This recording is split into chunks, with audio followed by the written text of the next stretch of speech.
Assalamualaikum warahmatullahi wabarakatuh. Bismillahirrahmanirrahim. Raditu billahi robba wa bil islami dina wa bi Muhammadin nabiyya wa rasula. Rabbi sidini ilman warzuqni fahman. Pada perkuliahan kita hari ini, mata kuliah dasar-dasar PR, dosen pengampu saya sendiri, Rosmala SSMSI. Sebelum memulai pembelajaran kita hari ini, terlebih dahulu saya akan menyampaikan rencana pembelajaran semester pada mata kuliah dasar-dasar PR. Pada RPS ini nanti ada 16 kali pertemuan ya. Sebentar, Ibu akan share screen dulu RPS-nya. Oke, di sini kita lihat ada RPS mata kuliah dasar-dasar PR. Capaian prodi itu mampu berpikir logis, kritis, sistematis, dan inovatif dalam konteks pengembangan dan implementasi ilmu pengetahuan dan teknologi di bidang komunikasi. Kemudian mahasiswa melakukan kajian terhadap implikasi pengembangan ilmu pengetahuan ya di bidang public relation. Oke, untuk pertemuan pertama di sini mahasiswa dapat memahami tentang kontrak belajar, gambaran umum mata kuliah tentang ruang lingkup dasar-dasar PR ya. Kemudian untuk pertemuan kedua mahasiswa dapat memahami sejarah PR. Siapa pendiri PR? Biasanya sejarah pendiri PR itu seperti A.P. Lebederli, kemudian Edward L. Bernays. Mereka adalah para pendiri PR di dunia dan nanti ada perkembangannya juga di Indonesia. Kemudian untuk pertemuan ketiga, di sini kita membahas tentang PR dan organisasi, bagaimana hubungan PR itu dengan organisasi, sehingga nanti akan memunculkan aspek-aspek PR seperti employee PR, shareholder relation, kemudian fungsi konstruktif dan fungsi korektif. Kalau fungsi korektif itu PR diartikan sebagai ini ya, pemadam kebakaran. Artinya seorang humas di dalam organisasi itu mampu meredam permasalahan yang ada di dalam ataupun di luar. Sebelum api menyebar luas itu dia sudah padamkan permasalahan yang ada di dalam korporatnya. Jadi kalau fungsi konstruktif itu biasanya diartikan sebagai perata jalan. Artinya humas itu mampu meratakan jalan atau meratakan masalah-masalah yang ada di dalam korporatnya. Sehingga masalah itu bisa cepat selesai teratasi. Jadi kalau ingin perusahaannya tumbuh berkembang secara sehat, ya baik di internal atau di eksternal, ya PR itu harus bisa menyelesaikan masalah-masalah yang ada di dalam korporatnya. Dia ratain masalah-masalahnya. Kemudian untuk minggu keempat, kita membahas tentang PR dan perannya. Jadi apa saja peran PR itu di dalam organisasi? Di sini capaiannya mahasiswa dapat memahami dan menjelaskan peran PR itu sendiri. Jadi peran PR itu ada 4 secara umum ya, yang sering digunakan para ilmuwan, para pakar teori sebagai penasehat ahli. Yang pertama, artinya seorang humas itu harus bisa menasehati pimpinan. Tidak hanya pimpinan tapi juga bawahan. Bagaimana seseorang itu tidak melakukan masalah atau memperbanyak masalah di dalam organisasinya. Kemudian sebagai problem solving fasilitator, artinya orang yang mampu menyelesaikan masalah itu dengan cepat. Kemudian komunikator fasilitator, humas itu sebagai perantara ya, memfasilitasi antara dirinya dengan perusahaan kepada pihak lain. Artinya ketika ada miscommunication, ada masalah komunikasi di lapangan, ya humas itulah orang yang memfasilitasi atau orang yang menjembatani antara dirinya dengan perusahaan lain atau dengan mitra atau corporate lain. Kemudian teknisi komunikator, nanti di sini mahasiswa harus memahami bagaimana seorang humas itu tadi mampu memperbaiki kesalahan-kesalahan yang ada di perusahaannya. Apakah itu kesalahan dari komunikasi? Kadang pesan ini banyak tidak sampai. Jadi kalau ada masalah yang nggak selesai, PR-nya harus maju nih sebagai teknisi komunikasi. Dialah orang yang memperbaiki ya, memperbaiki kesalahan-kesalahan yang ada di dalam organisasinya. Nah, untuk minggu kelima kita membahas tentang PR Indonesia. Artinya di sini mahasiswa dapat menjelaskan siapa praktisi-praktisi PR yang ada di Indonesia. Kemudian secara umum kita membahas tentang Perhumas yang ada di Riau. Perhumas Riau hari ini dipimpin oleh Ibu Rosita ya, kalau nggak salah Ibu Rosita itu Ketua BPC di Perhumas Riau. Nanti kita akan membahas tentang Perhumas Riau juga dan para praktisi PR yang ada di Indonesia secara umum. Selanjutnya untuk minggu ke-5 ya, 6, kita membahas di sini humas berevolusi, artinya bagaimana perkembangan humas itu. Mulai dari 1.0 sampai 5.0 hari ini, perkembangan industri humas sudah sangat berkembang. Untuk minggu ke-7 kita membahas tentang ini mungkin kita akan melaksanakan webinar dasar-dasar PR. Nanti di sini akan kita bentuk tim webinarnya, kemudian kita hadirkan narasumber, bisa kita nanti ambil dari humas di berbagai korporat yang ada di wilayah Riau, Pekanbaru. Sarana dan prasarananya nanti kita bentuk berapa biaya dan anggarannya. Nanti kita bentuk tim panitia ya, panitia webinar pada mata kuliah dasar-dasar PR. Tujuannya apa? Agar mahasiswa memiliki kemampuan, pemahaman, dan peningkatan kompetensi pada mata kuliah dasar-dasar PR. Sehingga ini nanti bermanfaat untuk Anda praktekkan di lapangan ya.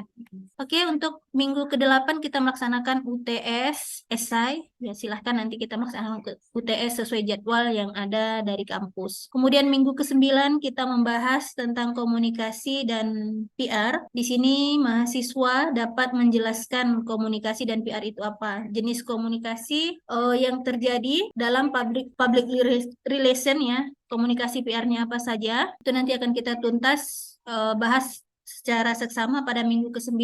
Untuk minggu ke-10 kita mereview jurnal skala nasional terakreditasi atau jurnal internasional. Di sini Ibu ambil salah satu jurnal saya sendiri dengan judul penelitian fungsi komunikasi korporat humas PTPN 5. Komunikasi korporat itu tadi. Jadi humasnya berperan aktif di sini untuk melihat sejauh apa fungsi komunikasi korporat yang ada di PTPN 5. Nanti ini bisa Anda jadikan sebagai referensi untuk skripsi buat mahasiswa yang mengambil konsentrasi PR. Ini bisa Anda jadikan sebagai referensi rujukan untuk penelitian Anda di semester berikutnya ya.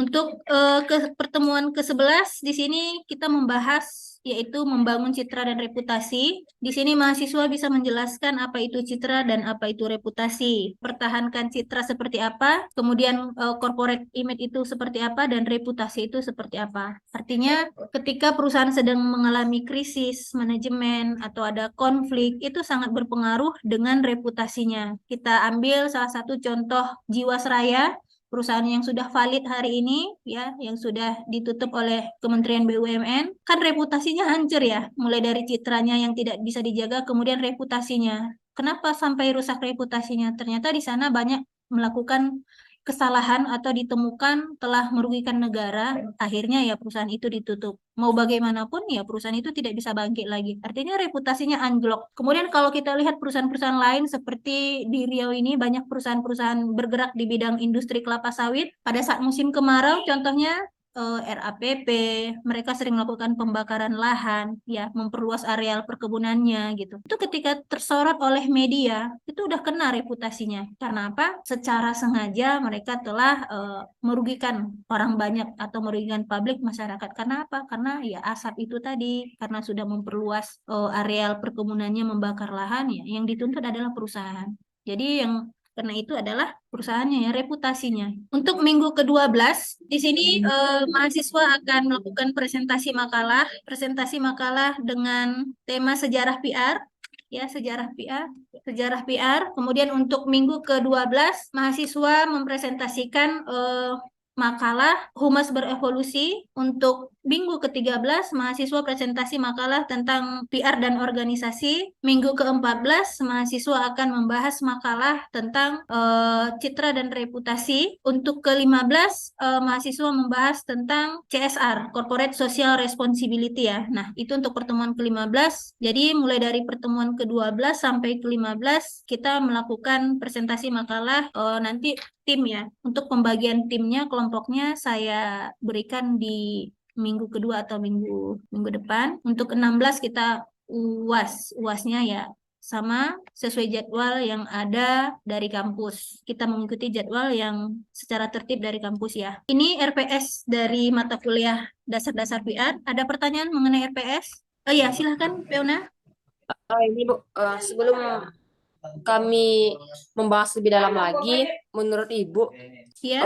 apakah perhumasan di Pekanbaru ini sistem perannya itu sudah bekerja dengan baik, yang sesuai pada apakah ketika dia ada masalah ataupun tidak. Jadi ini yang ditujukan kepada perusahaan atau gimana? Atau ke humasnya langsung? Ke humasnya langsung, Bu. Oh, jadi Apakah peranan ini sudah dilaksanakan dengan baik ataupun tidak oleh perumasan yang ada di Pekanbaru khususnya, Bu? oke, baik. Kalau kita lihat secara umum ya, Peuna, peran dan tugas tanggung jawab PR itu tadi udah Ibu sampaikan, di mana dalam peran dia itu dia bisa sebagai penasehat ahli, sebagai teknisi komunikasi, sebagai fasilitator komunikasi, sebagai problem solving fasilitator gitu ya. Itu adalah 4 peran yang harus dilakukan seorang humas. Siapapun itu yang memiliki praktisi PR, ya, yang berlisensi sebagai humas, sebagai PR di dalam sebuah perusahaan. Nah, apakah dia terlibat nanti dalam masalah-masalah yang ada di dalam perusahaannya? Ya, itu tidak kita ketahui sebelum jelas permasalahannya ya, sebelum sampai ke publik ya kita tidak tahu. Kalau dilihat dari teori yang kita bahas tadi, RPS, nah nanti di dalam materi selanjutnya saya akan sampaikan di sini.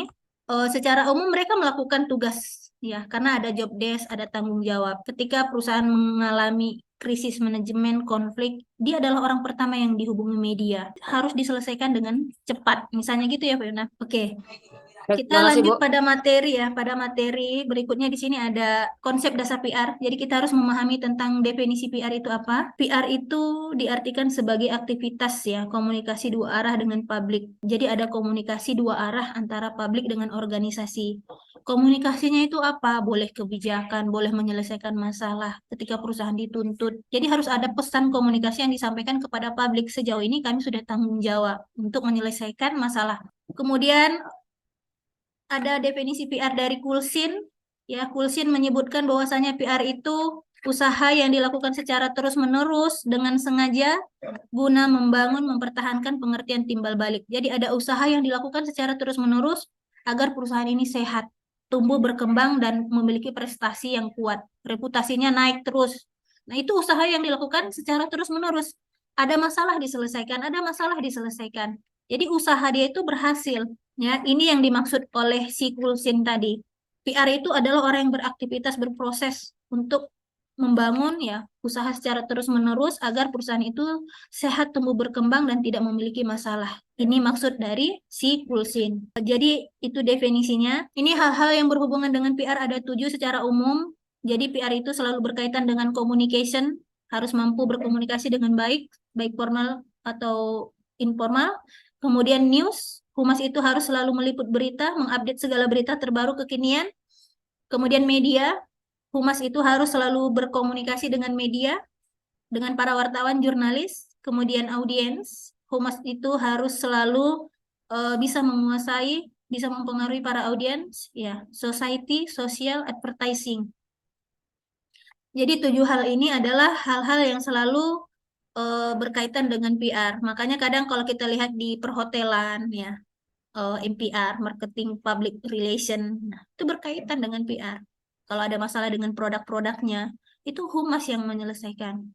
Ya, dengan masyarakat, unjuk rasa, para buruh unjuk rasa di perusahaan, sosial, society, para kelompok-kelompok komunitas-komunitas, ya. Nah, jadi 7 hal inilah yang berhubungan dengan PR. News, jadi seorang PR itu juga harus bisa membuat berita, merilis berita. Karena misalnya kalau di perusahaan-perusahaan besar itu seperti PT PN5, mereka ada website, ada portal. Nah, untuk merilis pemberitaan di sana itu ya kerjanya PR, ya, mempublis segala aktivitas di PT PN5 misalnya. Jadi dia harus bisa mengundang wartawan juga, silahkan dipublish, dimediakan. Kerjasama ya, misalnya dengan para wartawan, dengan surat kabar, baik cetak ataupun online. Jadi ini adalah 7 hal yang selalu berhubungan dengan PR itu tadi. Di sini ada banyak definisi ya dari PR. Ini menurut Rudi Harjanto, PR adalah suatu fungsi manajemen yang menciptakan dan memelihara komunikasi, pengertian, dukungan, dan kerjasama antara suatu perusahaan dengan publiknya. Hampir sama definisinya dari ini ya, bagaimana perencanaannya, bagaimana organisasinya, siapa SDM-SDM yang mendukung untuk menyelesaikan masalah di corporate-nya, kemudian actuating-nya, tindakannya, gerakannya itu cepat nggak? Misalnya pencemaran lingkungan, tapi humasnya ya lambat, misalnya gitu ya, lambat untuk tinjau ke lapangan, sementara warga sudah kena nih limbahnya gitu. Controlling, pengawasan. Jadi fungsi manajemen itu ada 4. Jadi secara langsung bahwasanya humas itu harus bekerja menerapkan fungsi manajemen yang 4 itu tadi. Planning, organizing, actuating, sama controlling. Kalau ada masalah pengawasannya seperti apa. Jadi untuk mendukung publik sehingga tercapai situasi saling memperoleh manfaat. Bertanggung jawab apa? Misalnya ganti kerugian atau kasih tunjangan kepada warga yang memang terkena limbah itu tadi. Nah, itu adalah wujud dari fungsi manajemen yang ada dalam perusahaan kepada publiknya tadi, kepada warga. Itu tadi menurut Rudi Harjanto ya. Di sini ada definisi PR ya, konsep pemahaman PR dari perspektif manajemen. PR adalah cara mengelola reputasi. Nah, poin pertama di sini, kalau dilihat dari manajemennya, PR itu diartikan orang yang mampu bisa mengelola reputasi dengan baik. Dia kelola reputasi, reputasi yang buruk menjadi baik. Pokoknya terjadi peningkatan reputasi di dalam corporate itu tadi. Contohnya apa? Reputasi itu bisa diukur dalam kurun waktu 1 tahun. Misalnya, nambah sertifikat-sertifikat pengakuan dari mitra-mitranya. Semakin banyak sertifikat ya yang diterima oleh perusahaan itu berarti reputasinya baik dalam pengelolaan manajemen, ya, krisis manajemen misalnya gitu ya. Nah, jadi itu adalah fungsi PR dalam perspektif manajemen. Kalau dalam perspektif sosial budaya, upaya terencana dan berkesinambungan ya untuk mempertahankan niat baik dan saling pengertian. Jadi kalau dilihat dari sosial budayanya, PR itu diartikan upaya terencana dan berkesinambungan, berkelanjutan untuk mempertahankan niat baik dan saling pengertian. Jadi niat baiknya itu apa ya? Dukungan dari masyarakat juga diharapkan kepada perusahaan untuk menjaga perusahaan juga, sehingga kadang kalau kita lihat ada perusahaan ya yang bergerak di bidang industri perminyakan, mereka pasti CSR-nya itu ya menggandeng masyarakat yang ada di wilayah korporatnya, yang ada di wilayah industrinya. Karena apa? Mereka sangat membutuhkan pengertian dari masyarakat sekitar. Untuk apa? Untuk menjaga perusahaannya juga secara ini ya. Karena secara tidak langsung mereka sudah mensejahterakan secara sosial orang-orang yang ada di lingkungan industrinya misalnya gitu. Oke, selanjutnya tadi itu yang ketiga, dari keilmuan, PR itu diartikan disiplin ya, yang membangun dan memelihara reputasi dengan tujuan supaya dipahami sehingga mempengaruhi opini atau perilaku publik. Jadi untuk memelihara, mempertahankan reputasi itu jauh lebih sulit dibandingkan mendapatkan di awal reputasi. Reputasi itu dalam kurun waktu tertentu ya penilaiannya. Reputasi itu bisa rusak karena apa ya? Orang-orang yang tidak bertanggung jawab di dalam corporate-nya. Untuk membangun reputasinya itu karena apa ya? Kesalahan-kesalahan yang dilakukan oleh orang-orang yang tidak bertanggung jawab pada posisi pekerjaannya. Kemudian secara operasionalisasi PR diartikan sebagai penanganan masalah atau isu-isu manajemen peluncuran produk baru. Nah, secara operasional PR itu diartikan eh, bisa menangani masalah-masalah di lapangan atau isu-isu misalnya ada peluncuran produk baru. Makanya kalau kita lihat ada launching produk baru dalam perusahaan, contoh kita misalnya ambil kosmetik, kosmetik Wardah itu melakukan peluncuran. Ternyata peluncuran produk itu tadi ditestimonikan kepada masyarakat, ya mungkin ada iritasi atau alergi. Nah, ini mungkin bisa secara operasional humasnya mengatasinya dengan cepat atau mengklarifikasi, misalnya gitu ya. Nah, itu adalah contoh bahwasanya humas itu secara operasional bergerak dengan cepat. Atau misalnya kita lihat contoh kemarin, Mitsubishi misalnya terjadi kebakaran pada mesin mobil di jembatan Sudirman kalau nggak salah ya 3 tahun yang lalu. Nah, apakah setiap produk itu tadi mengalami kegagalan? Nah, itu secara operasional humasnya harus bergerak dengan cepat mengatasi masalah itu. Harus mengembalikan kepercayaan publik bahwasanya produk yang mereka ciptakan itu tidak gagal pakai, tidak gagal produksi, bahkan layak untuk digunakan karena sudah mengikuti ya standar operasional atau SOP-nya sudah ada. Nah, sehingga dengan dimunculkannya tadi statement-statement itu, publik percaya bahwasanya itu adalah kecelakaan ya atau human error atau memang hanya konslet. Nah, itu adalah keterangan-keterangan yang bisa secara operasional disampaikan humasnya kepada publik. Bukan kesalahan dari perusahaan, namun kesalahan dari si konsumen misalnya gitu ya. Nah, itu sudah bisa mengembalikan trust-nya masyarakat kepada publik, bahwasanya produk yang dihasilkan oleh Mitsubishi itu aman untuk digunakan, gitu ya. Nah, itu contoh. Selanjutnya, PR merupakan metode efektif untuk membantu manajemen memantau berbagai perubahan, menyampaikan informasi dalam bentuk opini publik sasaran. Nah, di sini sebagai metode yang efektif untuk membantu memantau perubahan. Kalau ada opini publik yang tidak baik itu tadi, yang negatif itu tadi, PR boleh mengklarifikasinya, baik di media atau konferensi pers, boleh ya undang para wartawan jurnalis untuk menyampaikan bahwasanya ya perusahaannya dalam kondisi baik, misalnya gitu, tidak ada masalah. Itu adalah secara metode efektif yang bisa digunakan PR. Jadi tadi definisi PR secara teori ya seperti Coulson, seperti tadi siapa lagi PRSI. Nah, jadi kita ambil keseluruhannya bahwasannya PR secara umum itu proses ya, interaksi untuk menciptakan opini publik sebagai input yang menguntungkan kedua belah pihak untuk menanamkan pengertian, menumbuhkan motivasi dan partisipasi publik.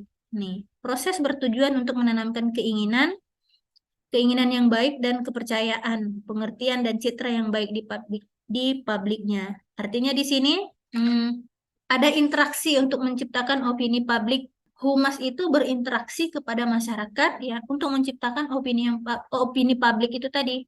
Apakah opininya selama ini negatif ya? Kalau ada masalah memang humas itu berinteraksi langsung kepada media ya, masyarakat. Dia sampaikan informasi tentang perusahaannya, bahwasanya perusahaannya yaitu tadi telah bertanggung jawab untuk mengatasi permasalahan-permasalahan yang ada pada masyarakat.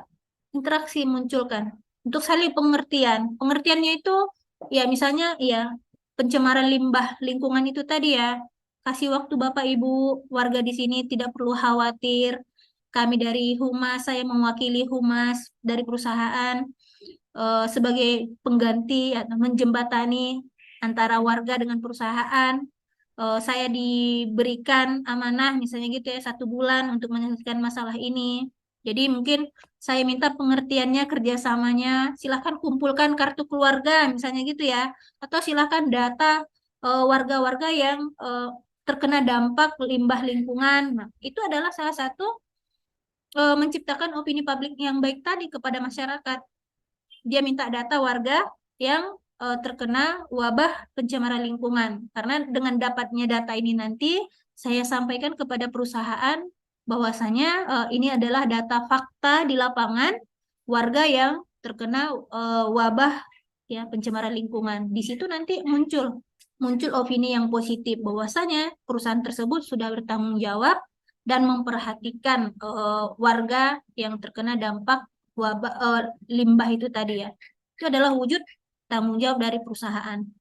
Oke, kalau secara khusus PR itu diartikan sebagai fungsi manajemen itu tadi ya, untuk membantu dan membangun, memelihara komunikasi bersama, ada pengertian, dukungan kerjasama antara organisasi dan publik.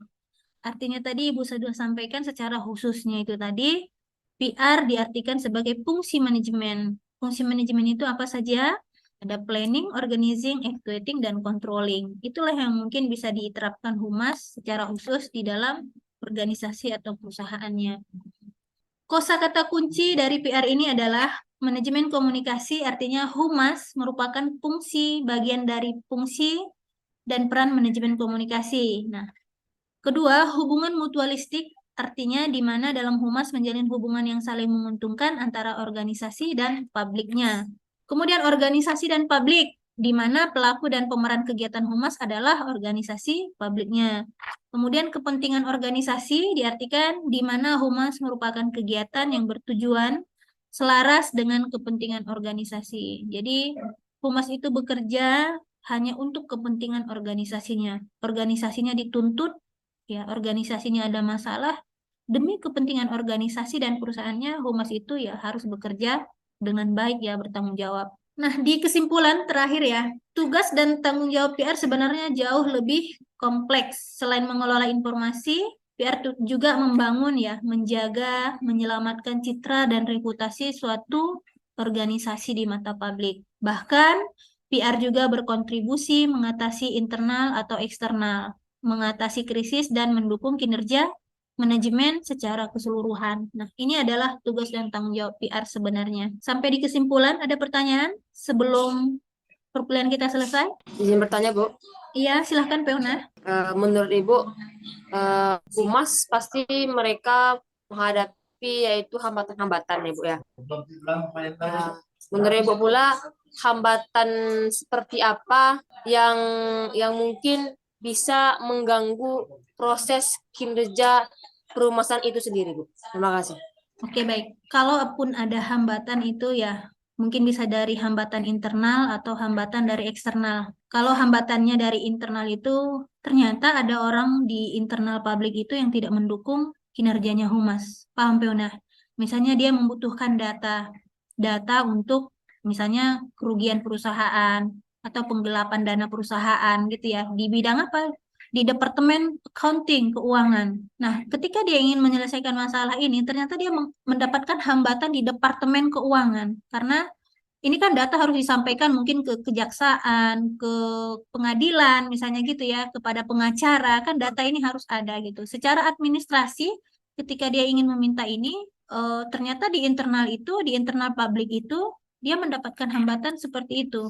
Ternyata ada orang-orang di internal publik yang tidak mendukung dia untuk menyelesaikan masalah ini dengan cepat. Nah, ternyata kalau dari eksternal publik, nah ketika dia ingin menyelesaikan masalah di eksternal publik, misalnya dia ingin bertemu saja dengan klien atau dengan lawyernya, atau dia ingin masuk aja ke mitranya itu tadi, eksternal publik. Hambatannya apa?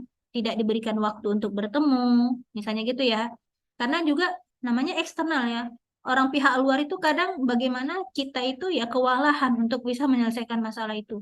Oh, cepet banget selesainya masalah. Kasih waktu deh 2 minggu, 3 minggu deh. Atau bahkan kalau udah proses di pengadilan itu peunah ya. Kalau perusahaan dituntut pihak pengadilan lagi, kejaksaan lagi misalnya gitu, itu butuh waktu. Jadi hambatannya itu ada dua kemungkinan, internal public sama eksternal public. Miscommunication itu udah hambatan itu peunah. Jadi kalau udah miscommunication itu kita udah salah ya, udah salah mengartikan. Masyarakat menganggapnya seperti ini, kita sebagai humas menganggapnya seperti ini. Udah miscommunication itu nggak ketemu titik terangnya. Jadi solusinya ya harus diluruskan lagi pesannya itu tadi, maksud dan tujuannya itu apa, sehingga selesailah masalah itu, tidak ada hambatan. Terima kasih, Bu. Iya, ada lagi sedikit ya, tapi nggak apa-apa. Untuk yang hadir hari ini, saya ucapkan terima kasih atas partisipasinya. Saya harapkan mahasiswa yang sudah hadir pada perkuliahan kita hari ini bisa memahami konsep dasar PR itu seperti apa, sehingga kalau kita sudah memahami dasar pemahaman kita tentang PR, tentang humas, ya, untuk pertemuan-pertemuan berikutnya kita sudah paham. Oh ya, humas itu ternyata tugas dan tanggung jawabnya itu banyak. Selain dia mengelola informasi, dia juga membangun dan menjaga, menyelamatkan citra dan reputasi perusahaannya gitu ya. Oke? Eh, Cukup, Bu, sepertinya. Kami sudah cukup mengerti dengan apa yang Ibu pembahasan yang tadi. Terima kasih. ada lagi pertanyaan? Mia? Cukup ya. Lydia ada pertanyaan? Anuria? Cukup, Bu. Cukup ya. Jadi selesai perkuliahan kita hari ini ya. Materi konsep dasar PR tadi sudah Ibu sampaikan. Ya, semoga ilmu yang saya sampaikan bermanfaat untuk kita semuanya dan bisa diterapkan, diaplikasikan pada aktivitas kita sehari-harinya ya. Terima kasih. Kita sudahi perkuliahan kita hari ini. Sampai bertemu lagi pada minggu berikutnya ya. Untuk minggu depan kita masuk dan kuliah sesuai jadwal. Silahkan hadir secara on time. Ibu sudahi. Assalamualaikum warahmatullahi wabarakatuh. Waalaikumsalam warahmatullahi wabarakatuh. Terima kasih, Bu. Terima kasih, Bu. Iya, sama-sama.